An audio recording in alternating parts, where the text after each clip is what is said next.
Todos hemos oído hablar de Vincent Van Gogh, pero ¿sabías que antes de ser pintor fue marchante de obra y predicador? También sabemos que durante su corta vida su obra no fue apreciada ni él fue reconocido como el gran artista que es en la actualidad. Además sabemos que su obra ahorita ha alcanzado unas sumas millonarias de euros, se han vendido en millones de euros dentro del mercado del arte. Vincent Van Gogh nace el 30 de mayo de 1853 en una localidad neerlandesa a unos kilómetros de Amberes. La madre de Vincent tiene su primer hijo, el cual muere, y también a él le puso Vincent. Cuando nace su segundo hijo, que es Vincent el pintor que conocemos, también le puso Vincent. Y cuentan los biógrafos de la obra de este pintor que la madre nunca pudo recuperarse de la pérdida de su primer hijo y siempre hizo que Vincent, su segundo hijo, pues cargara con la sombra del primero. Y entonces siempre lo comparaba que si su hermano hacía esto, que si su hermano hubiera hecho esto, etc. Y aunque Vincent se esforzó muchísimo para poder sobresalir y ganarse el reconocimiento de sus padres, parece que nunca lo logró. Su padre fue un pastor protestante y su madre, Ana Cornelia, ella venía de una familia acomodada, todos de ideas muy ortodoxas y muy estrictos. Vincent fue el mayor de 5 hermanos. Durante su vida nunca fue cercano a ellos, al que sí fue muy cercano y que fue su gran apoyo y mecenas fue Theo. Vincent, al vivir en una familia acomodada y con buena educación, pues tuvo la suerte de tener buenos cimientos, y entonces la madre se preocupó siempre de enseñar a sus hijos todo lo que fuera la educación básica de la escuela, siempre ayudada por una institutriz.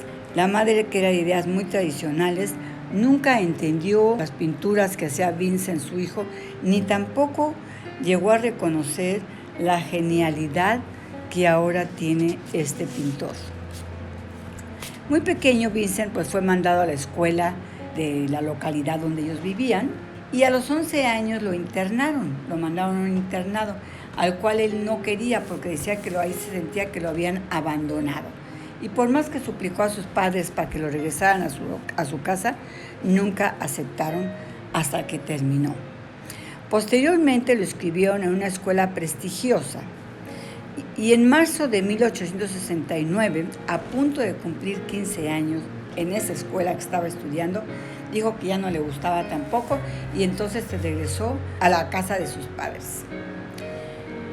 Viendo que no se decidía qué hacer ni le gustaba nada, pues tenía su tío, un tío que era socio de las galerías Goulip y compañía, una galería de arte que se encontraba la matriz en La Haya y tenía muchas sucursales dentro de varios países de Europa. Este tío le consiguió un puesto como marchante de obra y este fue su primer trabajo y lo hizo muy bien. Así, a los 20 años, como vieron que lo hizo muy bien, pues decidieron enviarlo a la sucursal de Londres, donde ahí ganó un salario que le permitía vivir bien, tranquilidad. En esa época vivió y disfrutó el momento que estaba viviendo, visitando galerías en la capital inglesa. Durante ese periodo, relativamente feliz, se hospedó en la casa de la señora Úrsula, que vivía con su hija, Eugene. Y se dice que se enamoró de la hija perdidamente, aunque otros dicen que no, que la que se enamoró fue de su madre. El caso es que después de su desengaño amoroso, que ninguna de las dos lo aceptó, empezó a aislarse y se refugió en sus creencias religiosas. De modo que su padre y su tío arreglaron para que se fuera a trabajar a la sucursal de la galería a París, a la sede de París.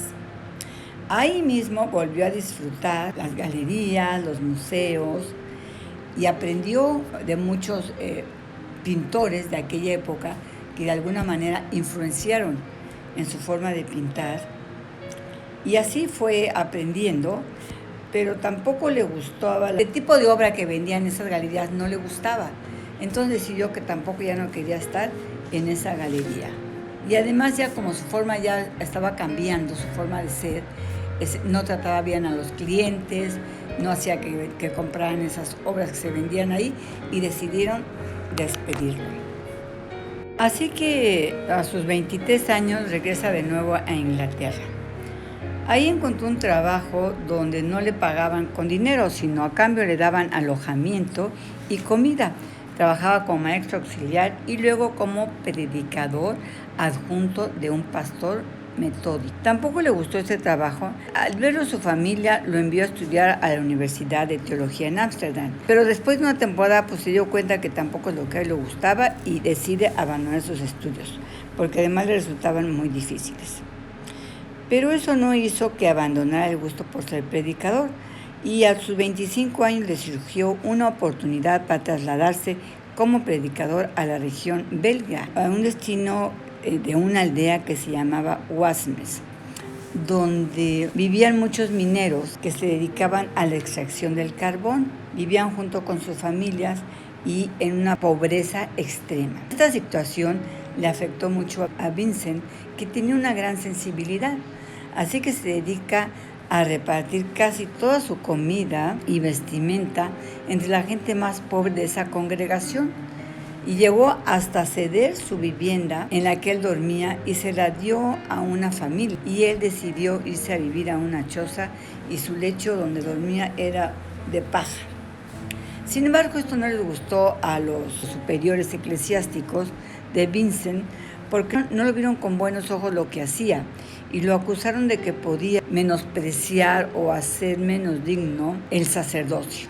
De manera que no le permitieron seguir, y después de los 6 meses que se firmara el contrato, lo despidieron. Pero él se negó a abandonar a esos mineros porque quería seguir ayudándolos, dándoles en lo que pudiera. Así que el siguiente trabajo como misionero laico duró 1 año. En ese tiempo se alejó en la mesón de la Megu, la casa donde vivió Vincent Van Gogh entre 1879 y 1880. En ese periodo Vincent dibujó la triste historia de los mineros. Así es como surgió su tercera vocación, el de ser pintor. Su hermano Theo, 4 años menor que él y que ya trabajaba como marchante de obra en Galip, fue el que lo animó a que se dedicara en serio a ser pintor. Desde entonces Theo se convirtió en su principal apoyo económico y también espiritual. Así ya a fines de 1888 empezaron las primeras señales de enfermedad mental que tuviera Vincent Van Gogh. Se dice que en una ocasión discutiendo cuando yo estaba viviendo en París y que vivía ahí con él Gauguin, se discutieron, se pelearon, y que posteriormente él se cortó la parte de abajo del oído, ¿no? La envolvió y se la llevó una amiga que se dedicaba a la prostitución. Vincent fue hospitalizado temporalmente y durante el tiempo que estuvo internado sus pinturas se volvieron un torrente de sentimientos, las cuales las expresaba en sus pinturas, y también influenciado por la pintura impresionista creó su propio estilo. Ahí mismo pintó La Noche Estrellada, que es una de sus obras más influyentes de la historia. Las líneas como remolinos del cielo son posiblemente una representación de su estado mental. Vincent, cuando salió con el apoyo de su hermano Theo, se dedicó a pintar, creando, se dice, casi una pintura por día. Claro que su estilo que él hacía pues se lo permitía, ¿verdad?, hacer una pintura. Vincent empezó a considerar que su vida era como una pérdida terrible, un fracaso personal, y así el 27 de julio Vincent intentó suicidarse dándose un tiro en el pecho. Sobrevivió, pero 2 horas después falleció. Theo fue el que reunió la mayoría de sus obras, murió 6 años. La viuda de Theo fue la persona que dedicó parte de su vida a obtener el reconocimiento que merecía Vincent. Empezó a publicar su obra y con el tiempo, poco a poco, su obra se hizo muy famosa. Posteriormente, la sobrina continuó con este trabajo y su influencia en el resultado del arte ha sido increíble. Sus pinturas han alcanzado cuentas de millones de dólares. Claro que eso también se ha manejado mucho dentro del marketing, del mercado del arte, pero han hecho que su obra sea cotizada y que solamente sea posible comprarla por gentes billonarias. Su personaje ha influido a muchos musicales. Vincent Van Gogh ha sido una fuerte influencia en el mundo del arte. Y eso que él creía que su vida había sido un fracaso fatal. Entre sus pinturas, que son varias, una de sus más famosas es La noche estrellada del Ródano y Lirios, entre muchas otras. Muchas gracias y chao. Y no olvides, si te ha gustado este video, el suscribirte y dejarnos tus opiniones.